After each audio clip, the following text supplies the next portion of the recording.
ಆಮೇಲೆ ಇನ್ನೂ ಸುಮಾರು ಜನ ಮೇಡಮ್ ನಮ್ಮ ಮಳವಳ್ಳಿ ಆಮೇಲೆ ನರೇಂದ್ರ ಸ್ವಾಮಿ ಸರ್ ಆಗಿರ್ಬೋದು. ಹೌದು, ಖುದ್ದು ನರೇಂದ್ರ ಸ್ವಾಮಿ ಅವರು ಮಾಲಿನ್ಯ ನಿಯಂತ್ರಣ ಮಂಡಳಿ ಅಧ್ಯಕ್ಷರು, ಶಾಸಕರಾಗಿರುವಂಥವ್ರು ನಿಮ್ಮ ಪರವಾಗಿ ಫಸ್ಟ್ ಟೈಮ್ ಅವರು ಕ್ಯಾಂಪೇನ್ ಮಾಡ್ತಾರೆ. ಪ್ರತಿಯೊಬ್ಬರಿಗೂ, ಪ್ರತಿಯೊಂದು ಮೀಡಿಯಾಗೂ ಅವರು ಅಡ್ರೆಸ್ ಮಾಡಿದ್ದಾರೆ. ಪ್ರತಿಯೊಂದು ಮೀಡಿಯಾಗೂ ಬಂದು ನಾವು ಗಿಲ್ಲಿಗೆ ಓಟ್ ಹಾಕಬೇಕು ಅಂತ. ಸೊ ಎಷ್ಟು ಖುಷಿ ಆಗುತ್ತೆ.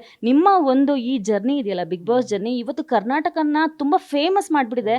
ಬಿಗ್ ಬಾಸನ್ನು ಇನ್ನೂ ಎತ್ತರಕ್ಕೆ ಸಾಗಿಸ್ಬಿಟ್ಟಿದೆ. ಯಾಕೆಂದರೆ ಬಿಗ್ ಬಾಸ್ಗೆ ಹೋದವರು ಅವರು ಎತ್ತರಕ್ಕೆ ಹೋಗ್ತಾರೆ, ಆದರೆ ನೀವು ಬಿಗ್ ಬಾಸ್ಗೆ ಹೋಗಿ ಬಿಗ್ ಬಾಸ್ನ ಎತ್ತರಿಸ್ಬಿಟ್ಟಿದ್ದೀರಾ. ಈ ಬಗ್ಗೆ ಏನು ಹೇಳ್ತೀರಾ? ಅದೇ ಮೇಡಮ್, ಅದೇ ಹೇಳ್ತಾ ಇವ್ನಲ್ಲ ಮೇಡಮ್, ನಾನೇ ಮಂಕಾಗ್ಬಿಟ್ಟವ್ನಿ. ದಿಗ್ಭ್ರಾಂತ ನಾವು ನಮ್ಮ ಕಡೆ ಮಂಕಾಗ್ಬಿಟ್ಟವನೆ ಅಂತ ಹೇಳ್ತಾರೆ. ನಾನೇ ಮಂಕಾಗ್ಬಿಟ್ಟಿದ್ದೀನಿ ಅದೆಲ್ಲ ನೋಡ್ಬಿಟ್ಟು. ಅಷ್ಟೊಂದು ಪ್ರೀತಿ ಸಿಗ್ತದೆ ಎಲ್ಲ ಕಡೆಯಿಂದನೂ ಮೇಡಮ್. ಈಗ ನೋಡಿ, ಇಂಡಸ್ಟ್ರಿಲಿ ಎಷ್ಟು ಜನ ಮಾತಾಡೋರೆ,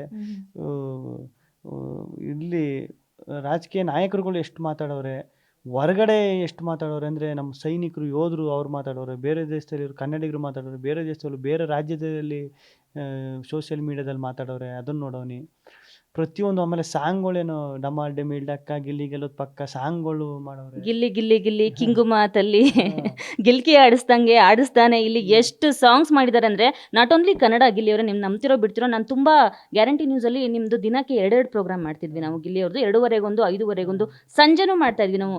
ಅಲ್ಲೆಲ್ಲ ನೀವು ಆಂಧ್ರದಲ್ಲಿ ಫೇಮಸ್ ಆಗಿದ್ದೀರಾ. ಆಂಧ್ರದಲ್ಲಿ ತೆಲುಗುನಲ್ಲಿ ನಿಮ್ಮ ಸಾಂಗ್ಗಳನ್ನ, ಈ ಗಿಲ್ಲಿ ಗಿಲ್ಲಿ ಸಾಂಗ್ನ ನಿಮ್ಮ ತೆಲುಗುನಲ್ಲಿ ಫೇಮಸ್ ಮಾಡಿದ್ದಾರೆ ತುಂಬ. ನಿಮ್ಮ ಕಾವ್ಯನ್ ಜೋಡಿ ಅಂತೂ ಇಸ್ಲಾಮಿಯಾ, ನಮೀಬಿಯಾ, ಅರೇಬಿಯಾ ಎಲ್ಲ ಫೋಟೋಸನ್ನು ಹಾಕ್ಬಿಟ್ಟು ನಿಮ್ಮನ್ನ ವರ್ಲ್ಡ್ ಫೇಮಸ್ ಮಾಡಿಬಿಟ್ಟಿದ್ದಾರೆ. ಸ್ಟೇಜ್ ಮೇಲೆ ಒಂದು ಜಗ್ಗೇಶ್ ಅವರು ಮಾತು ಹೇಳ್ತಾರೆ, ಮುಂದಿನ ವರ್ಷಕ್ಕೆ ನೀನು 4 ಜನನ ಛತ್ರಿ ಹಿಡ್ಕೊಂಡು 4 ಜನ ಬೌನ್ಸರ್ಸ್ನ ಹಾಕೊಂಡಿರ್ತಾನೆ ಕಣೋ ಅಂತ ಅವ್ರು ಹೇಳ್ತಾರೆ. ಜಗ್ಗೇಶ್ ಅವ್ರ ಬಾಯಲ್ಲಿ ಏನಾದರೂ ನಾಲ್ಗಿನಲ್ಲಿ ಏನಾದ್ರು ಮಚ್ಚೆ ಇದೆ ಅಂತ ನಿಮಗೆ ಗೊತ್ತಿದೆಯಾ ಅಂತ ಅವ್ರಿಗೆ ಒಂದ್ಸಲ ಹೇಳ್ಕೊಂಡಿದ್ದಾರೆ. ಆಮೇಲೆ ಜಗ್ಗೇಶ್ ಅಣ್ಣ ಆ ಮೂಮೆಂಟಲ್ಲಿ ಅವ್ರಿಗೆ ಹೆಂಗೆ ಏನು ಅನ್ನಿಸ್ತೋ, ನಾನು ನೋಡ್ಬಿಟ್ಟು ಅದು ಏನು ಅನ್ನಿಸ್ತೋ ಏನೋ ಗೊತ್ತಿಲ್ಲ. ಅದು ನಿಜ ಆದಾಗ ಎಷ್ಟು, ಈಗ ನನಗೆ ನೋಡಿ, ನನಗೆ ಅದು ಗೊತ್ತಿರಲಿಲ್ಲ. ಅಂದರೆ ಅದು ಹೇಳಿರೋದು ನಾನೇ ನೆನಪು ಮಾಡ್ಕೋಬೇಕಾಗಿತ್ತು, ಜಗ್ಗೇಶ್ ಅಣ್ಣ ಹೇಳೋರೆ ಅಂತ. ಅದು ಹೆಂಗೆ ಕನೆಕ್ಟ್ ಆಯ್ತದ ನೋಡಿ. ಅವ್ರು ಜಗ್ಗೇಶ್ ಅಣ್ಣ ಹೇಳಿರೋದಕ್ಕೂ ಆಗಿರೋದಕ್ಕೂ ಅದಕ್ಕೆ ಅದು ಮಚ್ಚೆ ಅಂತಲ್ಲ, ಅವರು ನಾಲ್ಗೆ ಸರಸ್ವತಿ ಇರೋದಕ್ಕೆ ಹೆಂಗೆ ಆಗಿರೋದು. ಅವರು ಈಗ ಅದೇ ಅನುಭವ, ಅವಾಗಿಂದ ಅದನ್ನೇ ಹೇಳ್ತಾವನಿ. ಅವ್ರ ಅನುಭವ, ಅಷ್ಟು ವರ್ಷದ ಜರ್ನಿ, ಅದೆಲ್ಲ ನೋಡ್ಬಿಟ್ಟು ಅವ್ರಿಗೆ ಹಂಚಿರುತ್ತೆ. ಅವ್ರ ಮಾತಲ್ಲ ಅಷ್ಟು ತೂಕ ಇರ್ತದೆ ಅಂತ ಅನ್ಸುತ್ತೆ ಮೇಡಮ್. 4 ಜನ ಅಂತ ಜಗ್ಗೇಶ್ವರ್ ಹೇಳಿದ್ರು. ಇವತ್ತಿನ ಪರಿಸ್ಥಿತಿ ಗಿಲ್ಲಿದು ಹೇಗಿದೆ ಅಂದರೆ, 40 ಜನ ಬೌನ್ಸರ್ಸ್ ಇದ್ರೂ ಕೂಡ ನಿಮ್ಮ ಒಂದು ಬಾಡಿ ಗಾರ್ಡು ಅಂದರೆ Z+ ಸೆಕ್ಯೂರಿಟಿ ಕೊಡೋಕ್ಕಾಗ್ತಿಲ್ಲ ನಿಮಗೆ. ಅಷ್ಟು ಲಕ್ಷಾಂತರ ಜನ. ಇದಕ್ಕೆಲ್ಲ ಏನು ಕಾರಣ? ನಿಜಕ್ಕೂ ನಿಮ್ಮ ಒಂದು ಕಾಮಿಡಿನೇ ಇಷ್ಟೊಂದು ಕಾರಣ ಅನಿಸುತ್ತಾ, ಅಥವಾ ನಿಮ್ಮ ಒಂದು ಮಂಡ್ಯ ಸೀಮೆಯ ಸಪೋರ್ಟು, ಜನಗಳಿಗೆ ನೀವು ಮಾಡಿದಂತಹ ಎಂಟರ್ಟೈನ್ಮೆಂಟ್? ನಿಜಕ್ಕೂ ಎಲ್ಲರೂ ಹೇಳ್ತಾರೆ ಎಂಟರ್ಟೈನ್ಮೆಂಟಿಂದ ಗಿಲ್ಲಿ ಗೆದ್ದ ಅಂತ. ನಿಮಗೂ ಅನ್ಸುತ್ತಾ ಕಾಮಿಡಿಯಿಂದನೇ ನಾನು ಗೆದ್ದಿದ್ದು ಅಂತ? ಕಾಮಿಡಿ ಅನ್ನೋದಕ್ಕಿಂತ ಮೇಡಮ್, ನಾನು ಹಂಗೆ ಅನ್ಕೊಂಡಿದ್ದು, ಒಂದು 7-8 ವಾರ ಇದು ಉಳ್ಕೊಬಿಟ್ರೆ ಸಾಕು. ಯಾಕಂದರೆ ನಂಬಿಕೆ ಇಟ್ಟು ಕಳಿಸೋರೆ ಬಿಗ್ ಬಾಸ್ ಟೀಮು ಇಷ್ಟೆಲ್ಲ ಇದು ಮಾಡಿ. ಒಂದು 7-8-10 ವಾರ ನಾನು ಯಾವಾಗಲೂ ಹೇಳೋ, ಚಂದ್ರಣ್ಣ ಇದ್ರಲ್ಲಿ ನಮ್ಮ ಚಂದ್ರಪ್ರಭಾ, ಚಂದ್ರಣ್ಣನಿಗೆ ನಾನು ಅವರು ಮಾತಾಡ್ಕೊ ಮಲಗು ಟೈಮಲ್ಲಿ ಜಸ್ಟ್ 10 ವಾರ ತುಂಬಿಸ್ಬಿಟ್ರೆ ಅಣ್ಣ, 10 ವಾರ ಆದಮೇಲೆ ಆಚೆಗೆ ಹೋದ್ರು 70 ದಿನ ಇದ್ದೆ ಬಿಗ್ ಬಾಸ್ ಅಲ್ಲಿ ಅಂತ ಹೇಳ್ಕೊ ಓಡಾಡ್ಬೋದು. 10 ವಾರ ಇದ್ದೆ ಅಂತ ಹೇಳ್ಕೊ ಓಡಾಡ್ಬೋದು. ಈ 5 ವಾರ 6ನೇ ವಾರಕ್ಕೆ ಹೋಗ್ಬಿಟ್ರೆ ಮರ್ಯಾದೆ ಇರಲ್ಲ ಕಾರಣ, ನಾವು ಏನಾರ ಮಾಡಿ ಉಳ್ಕೋಬೇಕು ಇಲ್ಲಿ ಅಂತೆಲ್ಲ ಮಾತಾಡುವೆ. ಅದು 10 ವಾರ 12 ವಾರ ಆಯಿತು, 13 ವಾರ ಆಯಿತು, 14-15 ಫಿನಾಲೆ ಆಗೋಯ್ತು, ಟಾಪ್ 6 ಆಗೋಯ್ತು, ವಿನ್ ಆಗೋಯ್ತು. ಇಲ್ಲಿ ಬಂದು ಏನು ಫುಲ್ಲು ಜಾತ್ರೆ ಆಗೋಯ್ತು. ಓಕೆ.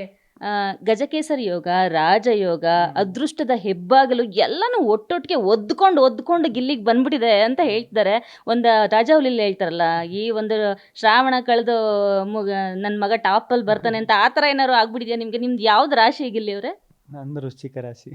ವೃಶ್ಚಿಕ ರಾಶಿ. ಭಾಳ ಟಾಪಲ್ಲಿ ಬಂದ್ಬಿಟ್ಟಿದ್ದೀರಾ. ಎಲ್ಲ ಯೋಗಗಳು ನಿಮಗೆ ಬಂದ್ಬಿಟ್ಟಿದೆ. ಸೊ ಏನು ಅನಿಸುತ್ತೆ ಇದ್ರ ಬಗ್ಗೆ? ಆ ಎಲ್ಲ ಯೋಗಗಳನ್ನೂ ನಾನು ದುರುಪಯೋಗ ಮಾಡ್ಕೋಬಾರ್ದು ಅಂತ ಇಷ್ಟಪಡ್ತೀನಿ ಮೇಡಮ್, ಅಷ್ಟೇ. ಅದಾಗಬಾರ್ದು ಅಂತ.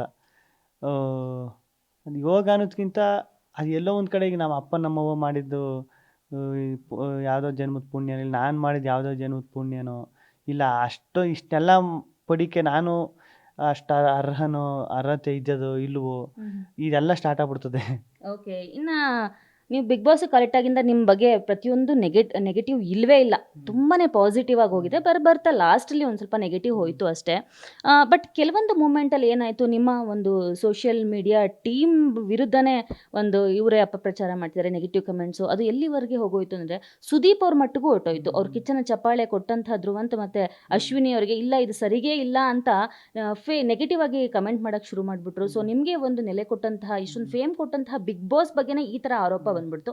ಈ ಆರೋಪದ ಬಗ್ಗೆ ನೀವೇನು ಹೇಳ್ತೀರಾ?